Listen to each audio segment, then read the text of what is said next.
You've been told a lie not once, but over and over by magazines, influencers, and fitness culture.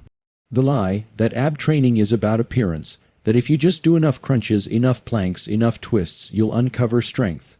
When most people think of the core, they picture abs, visible, sculpted muscles they're told will emerge through hundreds of crunches and hours of cardio.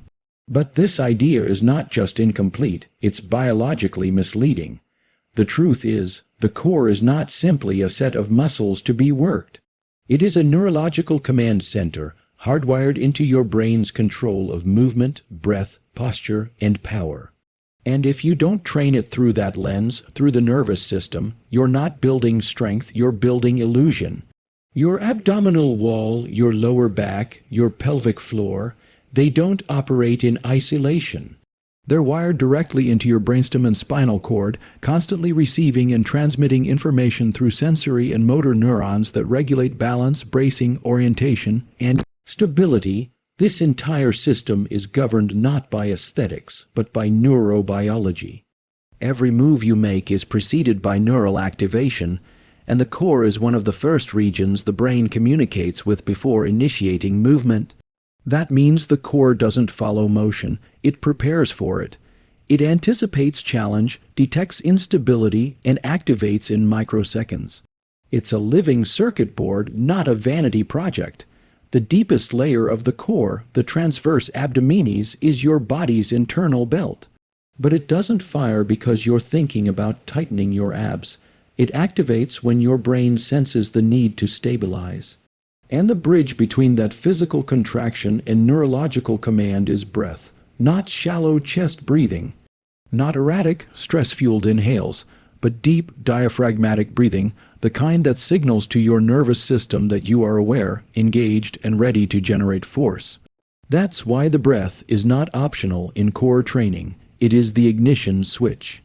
Without it, the brain cannot fully activate the stabilizers, and what you're left with is superficial contraction, a flex without function. The strength of your midline comes not from how hard you squeeze, but how precisely your nervous system fires under pressure. And that precision only comes through neural training, not just resistance, but rhythm, breath control, posture, and proprioception. People have been lied to because it's easier to sell a six-pack than it is to teach the nervous system. But true power, lasting strength, and injury-proof movement don't come from the surface. They come from the circuits below, the ones God designed to protect your spine, steady your breath, and root your body into the ground. To ignore that design is not just inefficient, it's dishonoring the divine intelligence you were born with. The nervous system is the highest expression of your physical potential, and your core is where that system comes alive. It is where the breath meets the brain, where instinct becomes intention, where discipline becomes embodiment. When you activate your core through the nervous system, you are not just training muscles, you are training the will, you are commanding the mind, and you are reclaiming the temple of your body with sacred authority. The breath is not just air, it is signal, a command issued from the deepest layers of the brain to the body, and back again.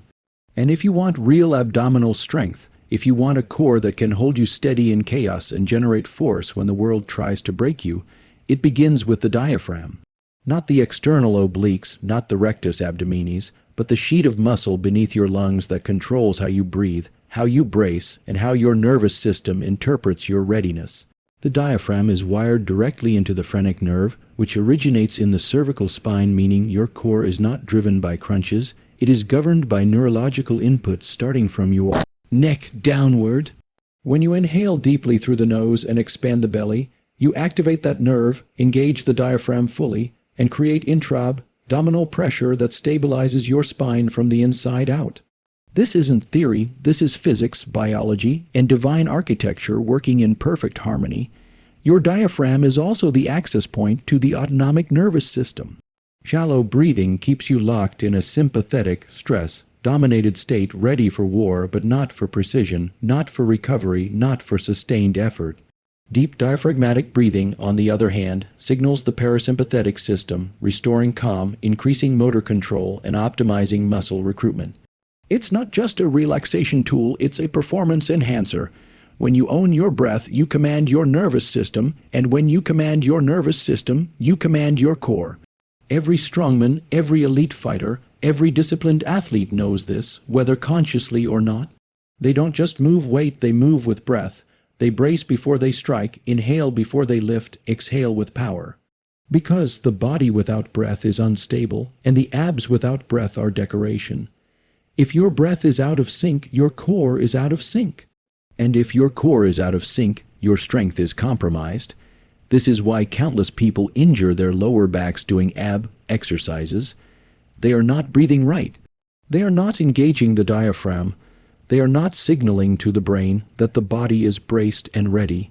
They are trying to build strength on a broken foundation. The truth is, every single core contraction begins with breath, or it fails before it begins. Your breath is not just preparation, it is the first rep, the original rep, the most important rep. And when you train it with intention, when you link breath to movement, breath to bracing, breath to posture, you unlock a deeper strength. A primal power, not something built in gyms, but something ancient, something born into you. Breath is the bridge between thought and action, between spirit and flesh, between your weakness and your potential. You want to train your abs, train your breath, because until you master that, you have built nothing. The body does not move randomly, it moves according to maps the brain creates through time, repetition, and feedback. And at the center of those maps is the core. But what most people never understand is that your core isn't a passive set of muscles waiting to be worked. It is an active, dynamic communication hub that receives and sends signals from the brain before any visible movement even begins. If you're only training it through isolated muscle contractions, sit-ups, crunches, leg lifts, you're missing the way the body was divinely engineered to move. You're missing the fact that the brain doesn't think in muscles, it thinks in patterns, and core stability is the foundation of every pattern your nervous system executes. Before you lift your arm, before you step forward, before you rotate or react, the brain first checks in with the core. It prepares, it stabilizes, it signals a pre-movement response, like a symphony warming up before the music starts. This is called anticipatory postural adjustment, and it's proof that strength doesn't begin in your muscles, it begins in your mind. In milliseconds, the brain activates the deep stabilizers of the core to secure the spine and pelvis so your limbs can move with power and precision. This is reflexive, but it's also trainable. When you ignore this neural sequence, when you train abs without training timing, you separate the mind from the body. You create dysfunction masked as strength. Think about this. The spine houses the spinal cord, the literal highway between your brain and every muscle in your body. The core is the fortress around that highway. If it's unstable, your messages become distorted. Your movement becomes noisy. Your power leaks through the cracks. That's why elite movement is not about how hard you can flex, but how well you can transmit force through the kinetic chain starting from the core and extending through the limbs. And that ability depends entirely on whether your nervous system is online and aligned. You can't fake it. You can't isolate your way to it. You must train the brain to communicate clearly with the body through coordinated, compound movement and breath-driven engagement. If your core isn't connected to your posture, your balance, your breath, your eyes, and your feet, it's not a core. It's a disconnected muscle group. And a disconnected core is a liability. It makes you slower, weaker, more vulnerable to injury, and less capable under pressure. The brain seeks efficiency. It favors systems that are integrated, not isolated. So if your training doesn't reflect that, if it doesn't teach the core to fire in context, to stabilize in motion, to support your spine before every step, jump, or lift, you are not training. You are pretending. You are ignoring the language of your nervous system and asking for dysfunction. You are trusting noise over signal. And until you reset the communication between your brain and your core, until you train movement as the body was created to move, you will never unlock the strength you were born to carry. There is a hidden wire running from your brain to your gut, your heart, your diaphragm, and yes, your core. It's called the vagus nerve, and it's not just a biological structure. It's a spiritual pipeline of communication, regulation, and power. If you don't understand how the vagus nerve influences core function, you're training blind. Because this nerve doesn't just regulate your heartbeat and your breath, it governs how calm you are under pressure, how stable your trunk remains under load, and how effectively your brain can send signals to your center. The vagus nerve is the longest cranial nerve in the body. It travels from the brainstem through the neck, chest, lungs, and deep into the abdomen, wrapping around the diaphragm and innervating many of the organs that support energy, digestion, and resilience. It is the master key to the parasympathetic nervous system, the rest, recover, rebuild system. And that's not just about healing, it's about readiness, regulation, and strength. If your vagus nerve is underactive, your breath is shallow, your diaphragm is weak, and your core becomes chaotic. You lose access to stability, to abdominal pressure, to the quiet strength that makes your spine a pillar rather than a liability. But when this nerve is toned and responsive, something powerful happens. Your breath deepens, your muscles coordinate. Your heartbeat slows, and your movements become centered. That's not just physical alignment, it's neurological precision. It's a divine conversation between your mind and your midsection, and the core is not just listening, it's responding in real time. You cannot separate vagal tone from core function. When you train your breath with intention, slow exhales, nasal breathing, controlled bracing, you're not just improving oxygen flow. You're activating the vagus nerve, strengthening your ability to regulate internal chaos, and creating a calm command center in your torso that radiates strength. And this has implications far beyond fitness. A stable core through a tuned vagus nerve means better posture, clearer focus, improved emotional control, and faster recovery. It means you're not just reacting to the world, you're rooted in it. You're operating from a center that can absorb shock, hold tension without collapse, and respond to challenge without panic. This is why the strongest warriors breathe slowly, why the most disciplined minds anchor themselves in silence before they strike. It's not weakness, it's control, the kind of control that begins in the brainstem, travels the vagus nerve, and finds its footing in the belly. That's the kind of control the body was built to carry. That's the kind of control you can train, but only if you stop looking at your abs like decoration and start seeing them as the final receiver of a divine neurological message. The vagus nerve is the cord that ties your physiology to your psychology. And when it's firing cleanly, when it's tuned like a sacred instrument, your core doesn't just support you, it becomes the throne from which you lead your entire system. Stress is not just emotional, it is biological, and it leaves fingerprints all over your body. One of the first places it leaves its mark is your breath. When you're under chronic stress, your breath becomes shallow, your diaphragm stops expanding, and your nervous system locks into a reactive state. And the moment that happens, your core becomes dysfunctional, not weak in appearance, weak in purpose. The deep stabilizing muscles, the ones meant to support your spine, regulate pressure, and hold your frame under strain, go offline. They are replaced by tension in the wrong places, the neck, the shoulders, the jaw, the lower back, all the places that were never designed to carry that burden. Your core was created to be your center. Stress hijacks it, and you let it. Every breath you take is a message to the nervous system. In stress, the message is, survive, don't stabilize, react, don't align. That message changes the firing patterns of your entire core. You stop using your diaphragm and begin breathing with your upper chest, rapid, shallow, chaotic, and that breathing pattern tells the brain, I am not safe. And the brain obeys, it tightens, it protects, it compensates. Your posture shifts, your spine compresses, your mobility suffers, and your ability to generate real force collapses. This isn't about fitness, this is about the collapse of a God-designed system, brought down by the silent, creeping enemy of modern life, unconscious stress. You can do 1,000 ab exercises, but if your breath is short and your nervous system is dysregulated, those reps are empty. They will not activate the true stabilizers. They will not build resilience. Because they're not rooted in the nervous system, they're rooted in tension, in fear, in disconnection. You must understand, your core cannot activate properly when your body is bracing for a threat that doesn't exist.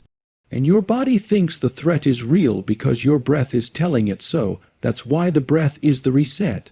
The breath is the bridge. The breath is the battleground where you take back control. When you train your breath slow, intentional, grounded, you override the panic. You reclaim the signal. You rewire the core to function as it was meant to, with stability, with balance, with quiet strength. You can literally reverse stress, induced weakness by using the breath as a signal of peace. That is the power of this system. The nervous system doesn't respond to words. It responds to patterns. Breath is the pattern that tells your core to either collapse or rise. And if you are serious about strength, about discipline, about standing unshaken in the storm, then you cannot afford to breathe like a victim of the world. You must breathe like the one who commands it, because stress is not just in your mind, it lives in your breath. And it dies there too. The core was never meant to be trained in isolation. It was designed to work as part of a sacred symphony, breath, balance, posture, and timing, all orchestrated by the nervous system. Yet modern training has reduced it to a handful of mechanical movements, repetitions disconnected from reality, stripped of meaning, stripped of integration. But the truth is this: real core strength is not built through resistance alone. It is built through rhythm, the rhythm of breath, the rhythm of pressure, the rhythm of neural engagement that begins before movement even starts. You can load your body with weight, but if that load is not aligned with breath and timing, you are stacking dysfunction on top of silence.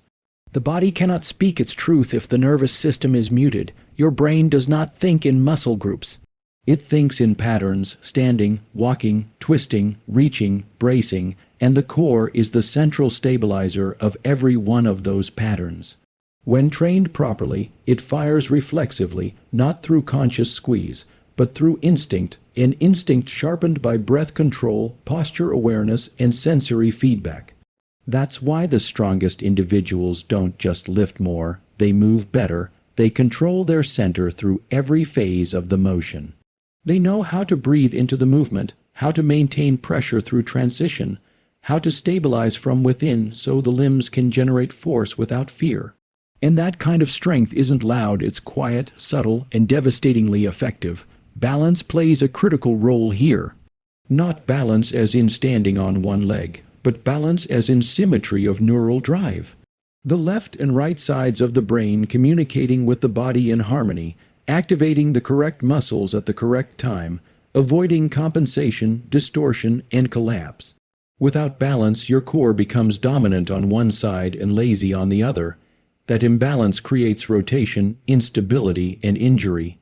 It's not just a strength issue, it's a neurological error, one that only breath, connected, posture, aware training can correct. Timing is the final piece. Not just doing the exercise, but doing it at the right tempo with the right sequence of activation. Because if your deep core doesn't fire before your limbs move, you are moving from the outside in, and the system was never designed to work that way. You were created to move from the inside out, from breath to brace, from mind to muscle, from intention to execution. That timing is what creates power that can't be seen in the mirror, but is felt in every lift, every sprint, every moment where stability is the difference between control and collapse. Without that integration, your abs may look strong, but your system is fragmented. Real core training is about unity. It is about returning to the original design, breath that anchors, posture that aligns, neural circuits that fire like lightning before movement begins.